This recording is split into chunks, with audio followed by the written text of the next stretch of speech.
Good morning. I came to everybody last night with a video, Thanksgiving Eve. I thought it was important enough for me to relay the information, so I got on while it was fresh on my mind. But I wanted to slow down a little bit today and explain a little bit of, as to what my frame of thought was last night. I had watched a podcast, and this was from an individual who she sort of works with the Midas Touch Network. Now, the Midas Touch Network, I included Legal AF, but Legal AF works with the Midas Touch Network as well. These are podcasts on YouTube. I see them on TikTok as well, but they're elaborated podcasts are actually on YouTube, and they talk about everything from legalities as far as court cases, and they have been, and they've been following, Donald Trump for quite a while, and that seems to be most of what they talk about. Now, as far as their creds are concerned, they do have lawyers within their group. I think the leaders of these podcasts are lawyers, and if I'm wrong, then please correct me on this. Ben Mysalis from the Midas Touch, and he has his brothers and what have you. They're also in on it, and they have their own shoot-off podcasts. All of them are pretty good. I follow them on a regular basis, and probably more than I should. But what they do is they get other legal experts that come in, and they sort of do a split screen with them, and they discuss various topics. Now, Jessica Denson, she actually is one that comes on with them, and I've seen her from time to time. I believe she is a lawyer, and if she's not, correct me again. But I believe she is, and she has a very astute legal mind, as well as a practical mind.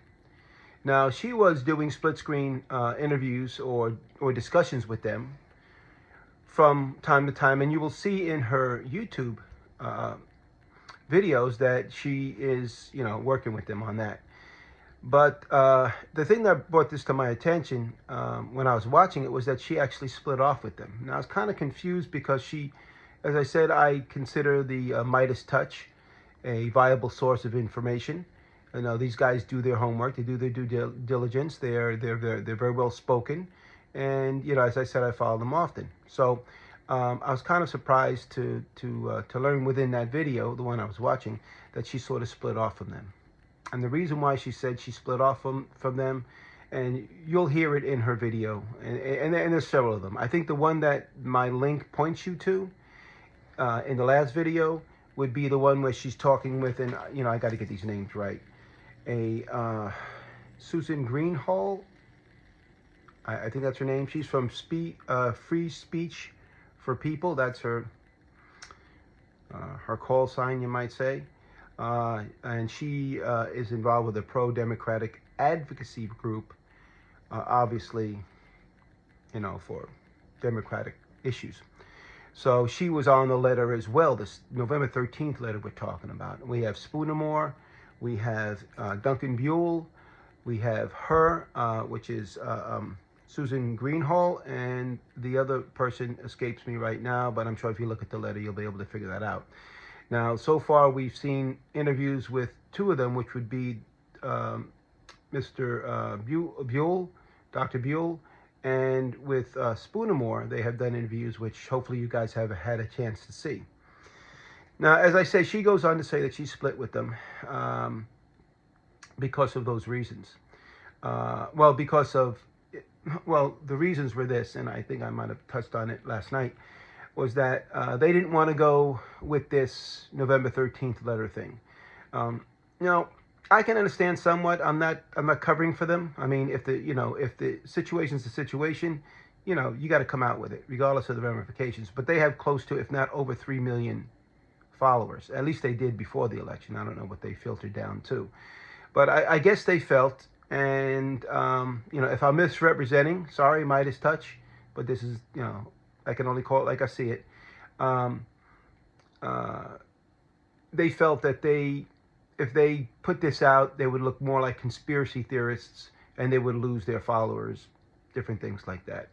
I think that's going to work against them. Hopefully it doesn't, because they are from what I consider. And she does go on to say later on in the videos, you know, she gives them their accolades and things like that. And I think that's only fair. I think we're all on the same team. The last thing we need to do is separate each other. But I can understand why she wanted to pull away and, you know, tell her own story the way she wanted to tell it. And I think she does it very well, especially in the video that link is connected to. I think she does a very good job. You know, I mentioned yesterday, I think she's a rising star. And the only reason why I say that is because there's some people who come up and they speak truth to power, regardless of whatever the consequences are. And I feel that's what she's doing. I know that's what I'm doing. I mean, I don't have anything to lose. I'm not in it for the money. I'm not in it for the fame. I'm not in it for anything. I'm just hey, look, I'm just passing information that I see. I don't condone any of it. I do have my leanings as to whether I think there's some type of validity to each, you know, to each subject that I talk about. But I try to be open-minded and look at different sides of the equation. I think she does too, but hey, look, you got to call a spade a spade. And if you're wrong, you're wrong, but you got to call it. That's just the way that goes. So I came on as well to let you know about, I know we talked about the deadlines for the states, for the key swing states, as far as the certification of their votes. So I may put out a video about this later on so you can see it, one of these ones with the slideshows. I haven't decided if I want to do that yet or not, but I may go ahead and do that. Just to give you an idea as to when she was talking about the swing states and their certification deadlines, some of them have already passed. There are a few that haven't passed yet, and then of course we've got the Electoral College certification, and then we've got the certification in Congress. So those are different milestones that need to be met. Let me give you the dates for those. The key swing state certification deadlines in Arizona is November 25th, so that's already passed. Georgia was November 22nd, that's already passed. Michigan is November 25th, that already passed. Nevada, November 26th, that's passed. Now, interestingly enough, with all these bullet ballots flying around, North Carolina is still in play. They're not until December 2nd. Pennsylvania is November 25th, and Wisconsin is December 1st. Okay? Now, other dates to know is that the full Electoral College election results certification deadline, which is known as the safe harbor deadline, is December 11th. Under federal law, put it up here so you can see me and I can read. Under federal law, states have until December 11th to certify election results, known as a safe harbor deadline. And then they have a meeting on December 17th to solidify all that information. You know, look it up, take it for what it's worth. Now, after this date, state election results become finalized. That's December 17th. The Electoral College electors will meet and cast their votes for the presidential candidates according to the will of their states. The results are then sent to Congress. U.S. Congress election results certification deadline is January 6, 2025. On January 6, 4 years from the previous election and certification, the House of Representatives and the Senate will convene to count and finalize the votes by the Electoral College.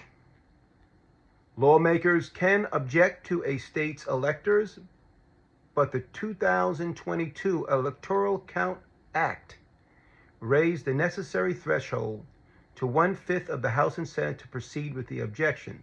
So obviously it was something that I missed. There's this act in 2022, probably having a lot to do with the previous certification, so it doesn't happen again. They raised the count to objections to 1/5 of the House and the Senate, and with the Senate and the House, Senate being in Republican hands and the House probably following suit. Not guaranteed at this point. I realize there's still some results out, but that's highly unlikely that that's going to happen. So anyway, so that's where we sit right now. Don't give up all hope. I don't like it when people come out and say, this is a conspiracy theory. And hey, look, you got to check the facts. You got to look at them. You can't know their facts until you investigate it. You know, people saying, oh, it's you know, scams, it's this, that, the other thing. It's, you know, witch hunt, election denial, unwarranted. But unless you check the facts, unless you investigate, you don't know if there are facts there. Now, adding on to that, as I said before in previous videos, if for some reason there was something askew and it's found out later on down the line, and this administration did not act because of the, you know, they go low, we go high. You know, let's all get along, and, you know, we'll have, you know, a smooth transition of power. Well, there's going to be a price to pay for that. There's going to be a price to pay.